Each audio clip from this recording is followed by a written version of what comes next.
तो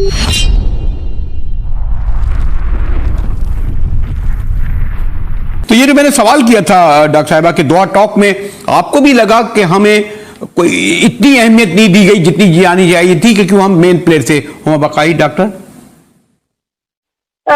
देखिए, मैं नहीं समझ, अगर आप ये पूछ रहे हैं कि क्या पाकिस्तान साइडलाइन हुआ है? अगर साइडलाइन नहीं भी हुआ तो हमारी वो रिप्रेजेंटेशन नहीं थी कि इंडिया का तो नुमाइंदे ने तकरीर भी की, लेकिन हमारे कोई नुमाइंदे की स्पीच नहीं हुई वहां पर, अगर मैं गलत नहीं हूं तो। मेरा ख्याल है कि मैं लार्जली हिना अख्तर साहिबा से अग्री करूंगी कि इन इश्यूज को बॉटल नेक बना के पीस प्रोसेस को स्लो डाउन नहीं करना चाहिए। हाँ, ये भी यही कह रही थी, उनका भी यही कहना है। जी, हमारे बहुत स्टेक्स हैं इसमें और खित्ते की सियासत तब्दील हो रही है, जिसकी वजह से ऑटोमेटिकली पाकिस्तान की पोजीशन स्ट्रेंथन होगी। अगर इंडिया के रिप्रेजेंटेटिव ने वहां दोहा में तकरीर कर ली तो भी सबसे बड़ी बात तो ये है कि इंडिया को अपील करना था, क्योंकि जब से तालिबान से ये गुफ्तगू शुरू हुई है, इंडिया समझता है कि वो खित्ते की सियासत से आइसोलेट हो रहा है और अफगानिस्तान में तालिबान से बातचीत को वो अपनी डायरेक्ट ह्यूमिलेशन और डिफीट के तौर पे देखता है। तो मैं समझती हूँ कि पाकिस्तान को थोड़ा बड़ा दिल करना चाहिए, इसकी कोई अहमियत नहीं है। शाह महमूद कुरैशी साहब ऑनलाइन आए थे, उन्होंने वीडियो लिंक से ज्वाइन किया था। सादिक साहब परमानेंट एनवॉय हैं पाकिस्तान के, इस हवाले से वो शटल डिप्लोमेसी का भी अब हिस्सा है। अफगानिस्तान तशरीफ भी ले गए थे। तो मैं समझती हूँ कि ये नॉन इशू है। बड़ा इशू ये है कि ये अमन पीस प्रोसेस आगे बढ़े और पाकिस्तान का कलीदी किरदार माना जाए, और गॉड फॉरबिड अगर डीरेलमेंट ऑफ दिस पीस प्रोसेस होती है तो फिर एक बार फिर पाकिस्तान को मोदरे इल्जाम न ठहराया जाए। एक मनी लॉन्ड्रिंग का और दूसरे इंसदाद दहशतगर्दी का, और इस पर बड़ा आपको पता है कि बड़ा प्रेशर था, खास तौर पर जो अक्टूबर में यूनाइटेड नेशन के मुआलिक बैठते और हमें जो FATF में जो ग्रे लिस्ट में डाला गया था उसके निकलने के लिए ये ज़रूरी था कि हम दोनों बिल, यानी मनी लॉन्ड्रिंग वाला, इंसदाद दहशतगर्दी वाला बिल पास करते। यही नहीं बल्कि आज तो हमने अक़वाम मुत्तहिदा में वो गालिबन कोई 750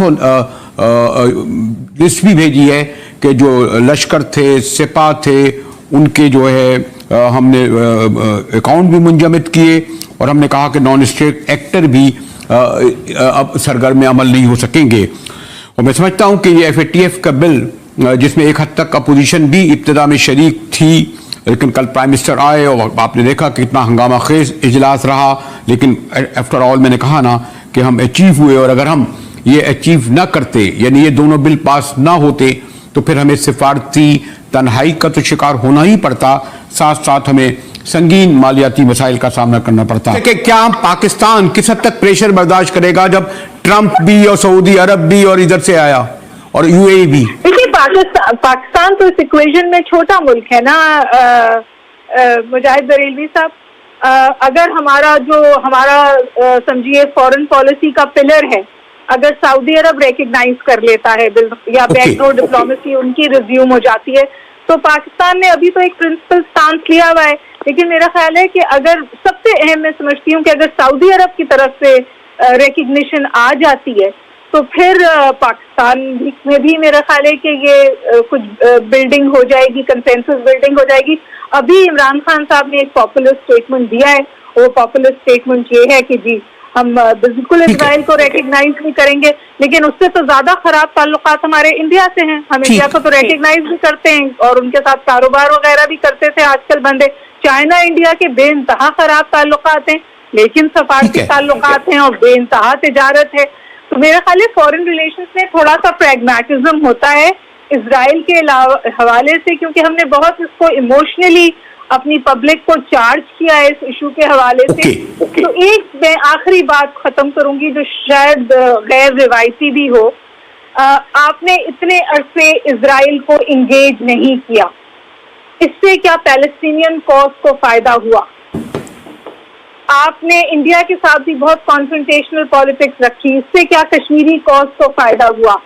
क्या प्रैग्मेटिज्म का तकाजा ये है कि अगर बहुत ज्यादा मुस्लिम कंट्रीज इजराइल से इंगेज हो जाएं, बशमूल सऊदी अरेबिया और पाकिस्तान, तो फिर शायद वो कंट्रीज बेहतर पोजीशन में होंगी कि वो पैलेस्टीनियन कॉज के लिए कुछ कर सकें।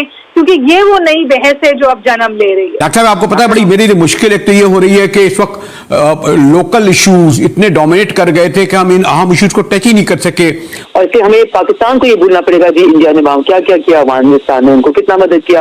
पाकिस्तान को भूलना पड़ेगा कि इस वक्त भी उनके vice president level ADP I believe he is right now किस किस्म के पॉइजनस कमेंट्स पाकिस्तान के बारे में देने। We have to forget all of this and move forward, turn the page and एक ब्लैंक पेज के ऊपर हमें शुरू करना चाहिए। So I am least concern about, in fact I'm quite pleased that Pakistan is not center stage when these when the Afghan people are speaking to each other. जी, एक तो हिना खर साहबा, थैंक यू। देखा डॉक्टर साहब, बहरहाल आपने देखा कि हिना खर साहिबा ने पीपल्स पार्टी से ताल्लुक रखती हैं, उसके बावजूद उन्होंने एक नेशनल इंटरेस्ट को पेश नजर रखा, वरना यहाँ भी पॉलिटिकल स्कोरिंग नहीं की। यानी ये दुआ टॉक के हवाले से मैंने सवाल किया, क्योंकि बहरहाल मैंने कहा ना कि मैं तो खैर काफ़ी, जब वज़ीर खारजा थी इनके साथ एक ट्रैवल वगैरह भी मैंने काफ़ी किया, और ये इनका इन्होंने बिल्कुल वादे किया कि इसमें हमें हर वक्त पैर नहीं घसीटने चाहिए गवर्नमेंट्स की।